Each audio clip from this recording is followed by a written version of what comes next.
te canto pa' que te rompas y vuelvas a construirte. En este momento comienza La Eterna Vigilancia. Contenido liberal con el doctor Fernando Dotti.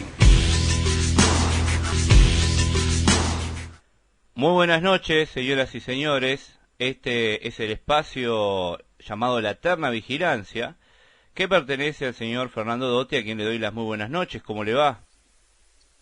Buenas noches, Onofre, buenas noches, amigos de La Eterna Vigilancia. Un placer saludarlos. ¿Cómo anda? La verdad que el placer es mío. Tenemos un panorama de lluvia torrencial en este momento. El agua parece que vino para quedarse.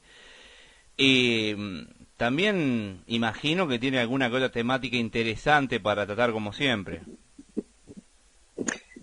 Bueno, entiendo que sí, porque en este caso hoy, como ya lo hicimos hace algún par de martes, el eje temático de la columna de hoy lo dispone la gente, lo dispone el mercado, el orden espontáneo, ¿no? Así fue como vamos a agradecer a los queridos amigos que a través del perfil de Instagram han dejado sus consultas, sus aportes, sus inquietudes, sus comentarios, sus valoraciones también, que las vamos a traer a consideración hoy. En primer lugar, tenía un buen amigo que preguntaba si uno era de izquierda o de derecha, ¿no? ¿Acaso será por las críticas que hemos hecho a este gobierno, que ya hemos dicho hasta el cansancio que de liberal tiene lo que yo tengo de hincha de Nacional? Esto es nada. Imponente. Pero bueno, a ver, hay siempre, por lo general, que esto se presta lamentablemente, una tendencia a tildar a todo aquel que no es de izquierda, que claramente no es mi caso, la tradición de pensamiento liberal está muy lejos de ello, asociarlo con la derecha, ¿no? Pero tampoco se define muy bien qué es la derecha. ¿Quién podría decir hoy qué es ser de derecha en este contexto? El profesor Venegas Lynch, muchas veces lo he escuchado decir que esta discusión de izquierdas y derechas ha quedado en el tiempo, cayó en desuso, no tiene consecuencias ni efectos prácticos, es lo mismo que decir arriba, abajo, al centro, adentro, en fin, no tiene ninguna relevancia. Pero por lo general sí, es verdad, existe como un lugar común, una idea generalizada de que bueno, que por lo general a los liberales se nos ve como unos conservadores de derecha, unos reaccionarios, lo cual es falso. Ni de izquierda ni de derechas, liberales. Sobre este punto, esto yo lo cito en mi libro La Eterna Vigilancia, pero también obviamente esto es un aporte que hace el profesor Venegas Lynch y que me parece que es muy claro en este sentido, para marcar las diferencias entre el ser liberal y un conservador. El conservador de derecha. El conservador muestra, por lo general, una reverencia por la autoridad política. En cambio, si hay algo que lo caracteriza al liberal es desconfiar del poder siempre y en cualquier circunstancia. Muchas veces el conservador de derecha pretende estadistas en el gobierno, ¿no? A lo Platón y su filósofo rey. Era aquella persona que, bueno, además de Platón, ya de promover una versión del comunismo ya hace muchísimos siglos, su filósofo rey era aquella persona de la cual uno esperaba, bueno, que reúna todas las características como para que pueda guiar a una sociedad, a una nación, mientras que por el contrario, el liberal centra su atención en las instituciones, en los marcos institucionales, a lo Popper, digamos, como hemos dicho, son precisamente los marcos institucionales los que van a ser los creadores, los que van a generar las condiciones para crear riqueza. O, como hemos dicho hasta el cansancio, no existe tal cosa como un país rico en función de las bondades o recursos minerales o naturales que pueda tener, sino que lo que hace un país rico son los marcos institucionales que permitan el respeto a la libertad, a la propiedad privada, que permitan liberar el genio creador del ser humano. Por otro lado, también el conservador desconfía, por lo general, de los procesos abiertos de evolución cultural, mientras que, por el contrario, el liberal acepta la coordinación, pero de infinitos arreglos contractuales que producen resultados que ninguna mente humana puede anticipar, y que es precisamente el orden de la gente, el orden del mercado, el cual no es consecuencia ni del diseño ni del invento de algún planificador central. Por lo general, otra diferencia que tiene el liberal con el conservador de derecha es que este tiende a ser nacionalista, proteccionista, mientras que el liberal, todo lo contrario, es cosmopolita, es librecambista, defiende los mercados libres a como dé lugar, independientemente de la procedencia que tenga el producto, a la medida que pueda brindar la satisfacción a la gente, brindándole un servicio de mejor calidad o mejor precio. Por lo general también el conservador tiende a suscribir la alianza de la Iglesia y el Estado, mientras que el liberal la considera peligrosa, nociva.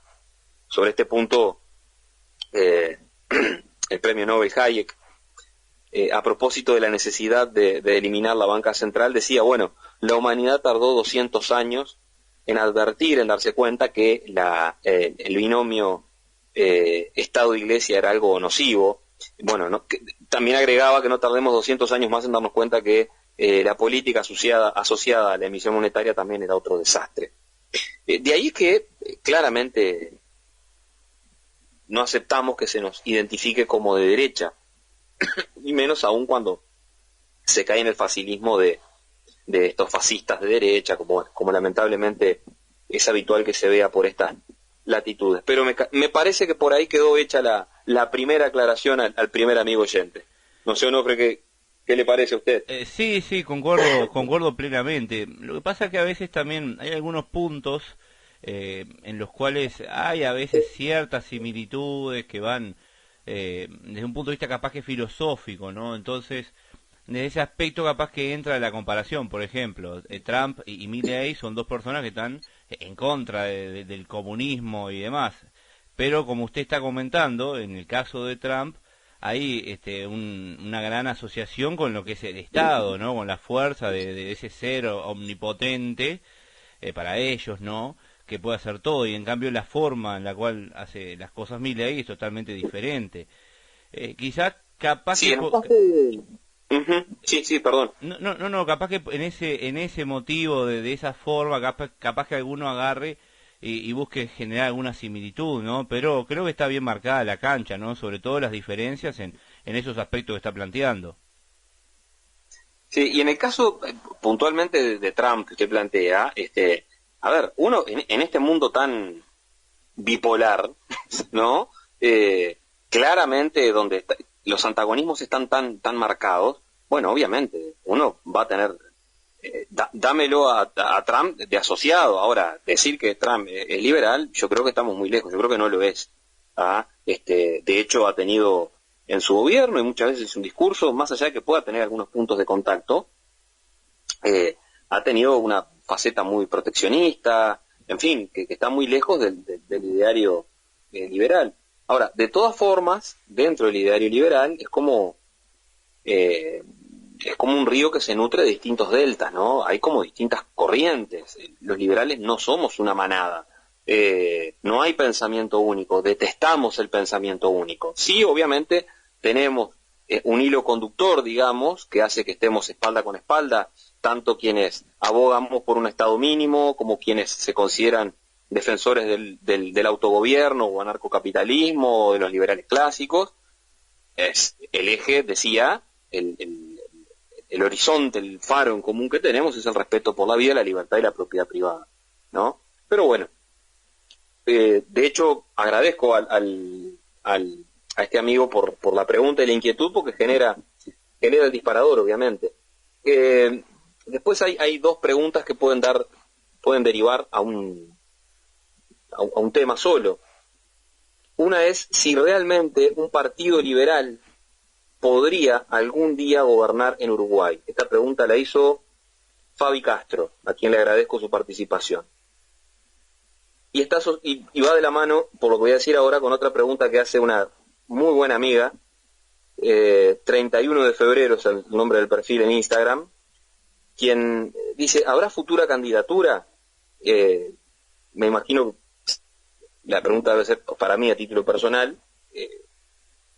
Agradezco la generosidad de la pregunta porque va implícito la idea o la expectativa de que algún día lo sea, pero que bueno, que estoy muy lejos de ello por ahora. No, la batalla es cultural, y está asociada precisamente a la otra, a la primera. Si realmente un partido liberal podría algún día gobernar en Uruguay.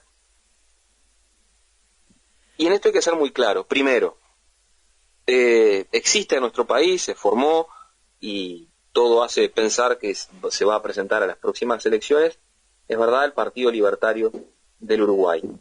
Sobre esto, algunas consideraciones. La primera, la ALU, la Asociación de Liberales del Uruguay, es una asociación civil que tiene por objeto la difusión de la tradición del pensamiento liberal. No tiene, y esto lo subrayo y lo destaco en negritas y en una letra más grande, no tiene fines políticos partidarios, sino solamente filosóficos, culturales, académicos. ¿Y por qué no, entonces, la candidatura? Y bueno, porque la batalla es cultural. Yo me gusta siempre citar un ejemplo, hay una anécdota que me parece que pinta de cuerpo entero lo que pasó en Inglaterra y la creación, el origen de la creación del Institute of Economic Affairs. Fue creado por Anthony Fisher, un combatiente de la Fuerza Aérea Británica en la Segunda Guerra Mundial. Después de la misma se dedicó a la producción avícola, le fue muy bien, y empezó a advertir cómo, con el advenimiento del primer ministro Clement Attlee en Inglaterra, bueno, se comenzó un proceso, una transición de un fuerte nacionalismo, estatismo, lo que hizo preocupar a este buen señor Fisher, y temer por la suerte de Inglaterra, que estaba transitando hacia un colectivismo, ¿no? Entonces, Fisher, que había leído el libro del profesor Hayek, Camino de Servidumbre, que es del año 44, una crítica fenomenal al colectivismo, decide contactarlo en la universidad en Inglaterra.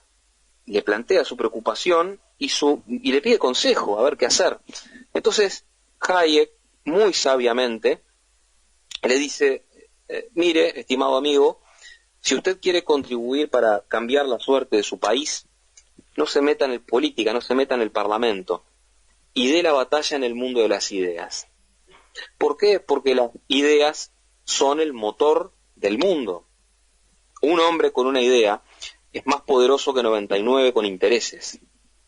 Entonces, así fue que, tomando el consejo de Hayek, este buen señor Anthony Fisher crea el Institute of Economic Affairs en el año 53. Este instituto era un think tank, un centro de pensamiento que se dedicó, aún en la adversidad, en esos tiempos donde el avance del estatismo fue muy grande, no solo en Inglaterra, sino en general en todo Occidente, y se dedicó a sembrar prácticamente que en el desierto, y a empezar a contribuir la difusión de estas ideas. Es así que en la década del 70, fines del 70, cuando asume Margaret Thatcher, esta última, que pudo llevar a cabo las reformas pro mercado y liberales en Inglaterra, y que la sacaron a Inglaterra de esta situación de pobreza en la que estaba viviendo, decía Thatcher que en homenaje a esta gente del instituto, they were few, they were right, and they saved Britain. Eran pocos, tenían razón y salvaron a Inglaterra. ¿Por qué? Porque no claudicaron y dieron la batalla cultural, permitió sembrar las bases para que después, casi 30 años después, un presidente, un primer ministro, tuviera el soporte filosófico, cultural, el soporte necesario que hizo que las demandas de la gente cambiaran, y ahí está la clave.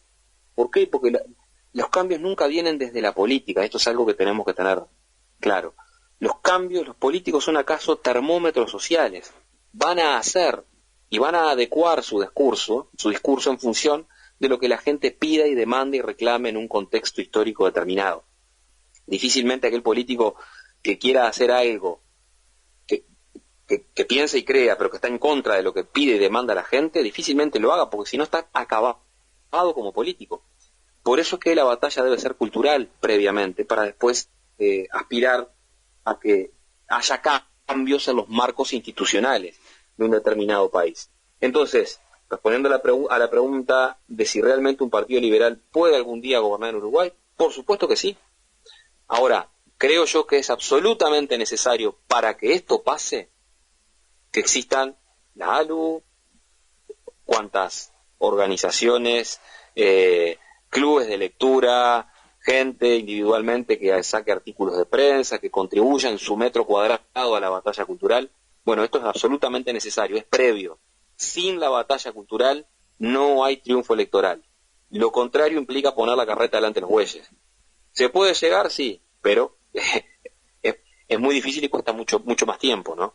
Sí, tenemos también como sociedad en Uruguay una postura muy arraigada al Estado, ¿no? Proveniente de Valle y Ordóñez, y también referente a las generaciones más jóvenes, una gran influencia de todo el tema progre y demás, que eso también ha afectado un poquito, que el liberalismo pueda expandirse un poco más, ¿no?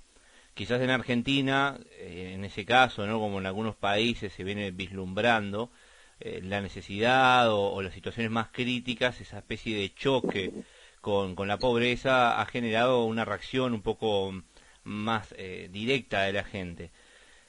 Yo concuerdo plenamente en eso de que tiene que haber un marco cultural primero para después generar otras instancias. Y referente a lo que dice la oyente, que le mandamos muchos saludos, y muy inteligente la idea del 31 de febrero, porque nadie se va a olvidar de eso. Yo le tendría fe a usted con el tema de algo en la política, pero bueno, eso queda obviamente su decisión personal. ¿Hubo alguna pregunta más que le hayan efectuado? Sí, a ver, por supuesto que es muy halagador y yo agradezco muchísimo, pero no, por lo que acabo de decir precisamente. ¿Y sabe qué pasa? Antes que me olvide, ¿sabe qué pasa también en el tema cultural? Que me he dado cuenta muy profundamente y sobre todo en los ambientes laborales, el tema de justo lo que menciona de una mentalidad, de lectura y demás, ¿no? Es como que se han generado una especie de grupos de soldados, que cada uno tiene que pensar en bloque sus cuestiones, y no se ha desarrollado el espíritu crítico, el pensamiento individual, que desde ahí también proviene lo que es la base del liberalismo, ¿no? De la defensa, de que cada uno pueda pensar lo que quiera sin que un grupo le venga a decir algo, ¿no? Totalmente. Porque en esto hay que tener claro una cosa. No existe tal cosa, valga la redundancia, como un curso inexorable de la historia. Cada uno de nosotros somos responsables de lo que pasa, de lo que nos pasa, por acción o por omisión. Esto de decir, no, que este es un problema de todos y responsabilidad de todos. No. Porque lo que es de todos no es de nadie. Cada vez que se dice, este es un problema de todos, lo que se está haciendo es lavarse las manos diluyendo la responsabilidad. La historia no es un caos incomprensible al azar. Las cosas suceden por algo. Para ello, cada uno, no todos, cada uno de nosotros somos responsables de lo que nos pasa, por acción o por omisión. Si cuando vamos a apoyar la cabecita en la almohada de noche nos hacemos la pregunta de ¿qué hice hoy para que me respeten un poquito más? Sobre todo el poder me respete un poquito más. Si me hago esta pregunta y la respuesta es nada, no hice nada, y bueno, no hay derecho al pataleo. ¿Es necesario cambiar? Por supuesto que sí, pero no de gobierno necesariamente. Las pruebas están que ha cambiado el gobierno y no cambió nada. Lo que hay que cambiar es el paradigma, desterrar mitos, abrir el cerebro, que es como un paracaídas, si no se abre no funciona. Desterrar mitos que nos atan a esta mediocridad en la que lamentablemente estamos inmersos, porque además una cosa, el segundero no para de correr y no tenemos 7 vidas como los gatos. Entonces, si creemos que yendo a votar cada 5 años, vamos a cambiar algo y después nos desentendemos de los problemas hasta los próximos 5 años, pero estamos totalmente errados. Pero totalmente errados. Y esto es lo que decía Thomas Jefferson. El costo de la libertad es la eterna vigilancia. Es estar permanentemente en un estado de alerta, defendiendo nuestra vida, nuestra libertad, nuestra propiedad. ¿Acaso la frase que está inscrita en la bandera de Gadsden, ¿no? Don't tread on me, significa algo así como no me pisotees. ¿Ah? Ahí en esa bandera está una serpiente arrollada en actitud de alerta, y precisamente es la actitud defensiva que tiene el liberal, y era la actitud defensiva de los padres fundadores de Estados Unidos y la nación norteamericana en los tiempos de su independencia, que dice, bueno, no me pisotees, no te voy a atacar, si me pisoteás, te ataco, me defiendo. Bueno, es eso, es estar en estado de alerta. ¿Había alguna otra pregunta más? Diego Rivero, a quien también agradezco sinceramente su participación, dice, ¿bajó algún impuesto este gobierno? Muy buena pregunta. Bueno, la respuesta es que, en principio, habría que consultar los boletines a quienes están más empapados con los boletines informativos de la DGI. Puede haber habido alguna cosita, pero terminó siendo un saludo a la bandera. Pero más allá de eso, lo relevante no es si se bajaron impuestos o no, lo importante es si se bajó el gasto, porque ahí está la madre de todos los problemas. O sea, el problema del gasto excesivo es lo que genera el déficit fiscal. El déficit fiscal en realidad es un síntoma del problema, es una consecuencia, no es la causa. Puede no haber déficit fiscal, por ejemplo, en una nación en donde los gobernantes expriman a impuestos a la gente y van a decir, no tengo déficit, soy un gobernante eficiente. El problema es el gasto, y la pregunta es entonces, o podríamos ampliarla, a si bajó el gasto o no, y la respuesta es no. El gasto público en Uruguay en 2022, por ejemplo, creció un 29,69%. Esta cifra supone que el gasto público en 2022 alcanzó el 29,76% del PBI. De modo que, bueno, y si además miramos, estos datos, me apoyo por las dudas si a alguno le interesan, datos macro,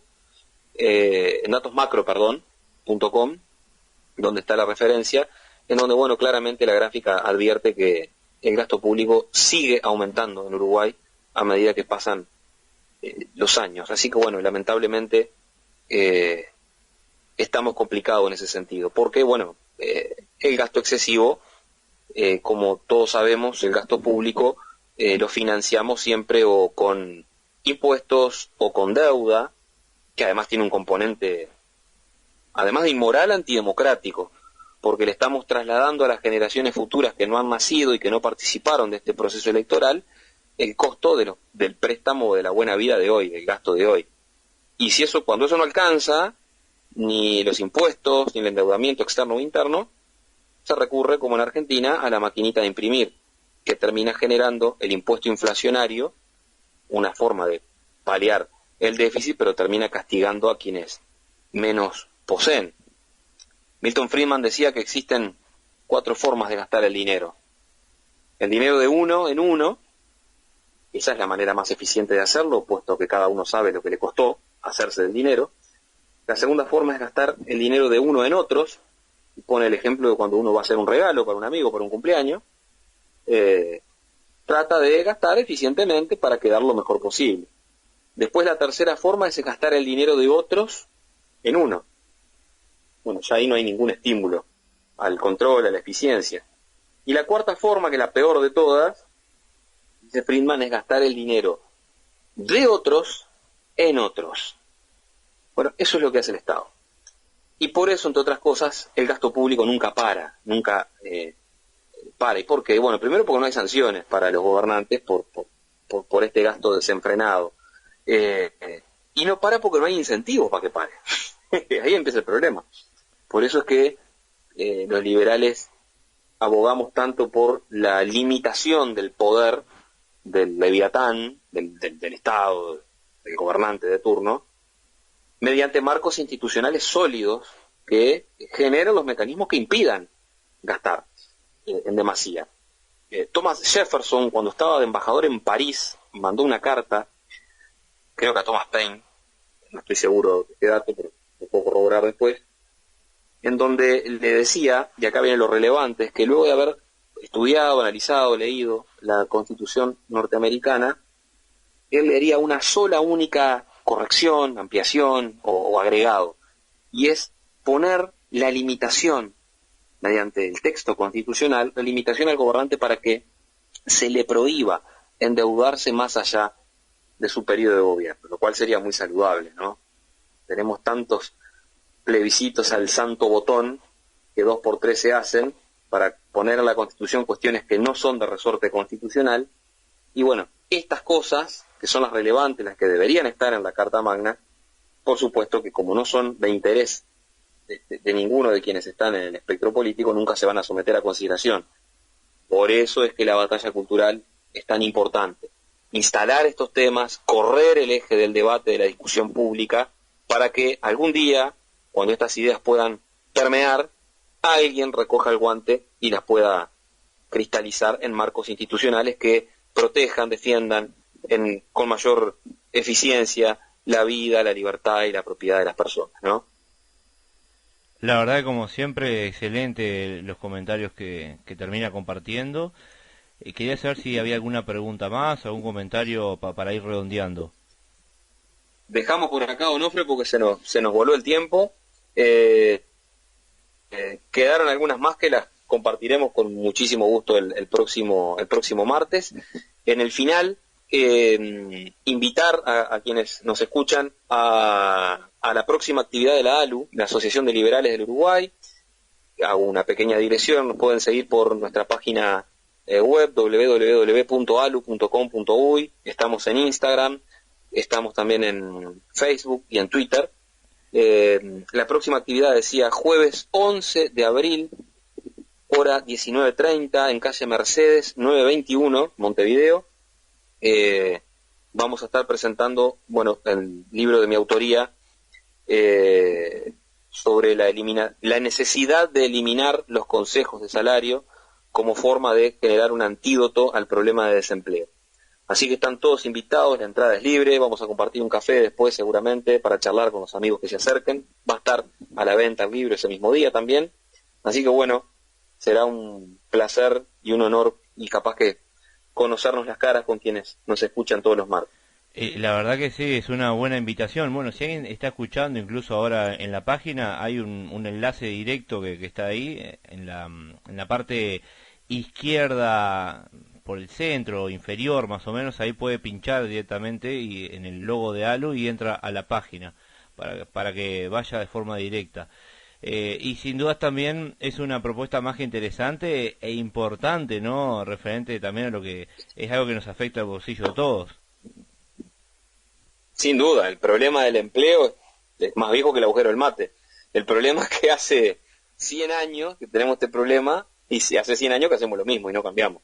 Entonces, si queremos resultados distintos hay que hacer cosas distintas. De eso se trata. La verdad que ha sido un placer, como siempre, tratar con usted, amigo. Bueno, igualmente. En el final, como siempre decimos, un futuro mejor es posible. Y ese futuro existe solo si es liberal. ¡Viva la libertad! Un gran abrazo para todos. Como yo te quiero. Es el fin de la eterna vigilancia. Hasta una nueva edición. Arraso los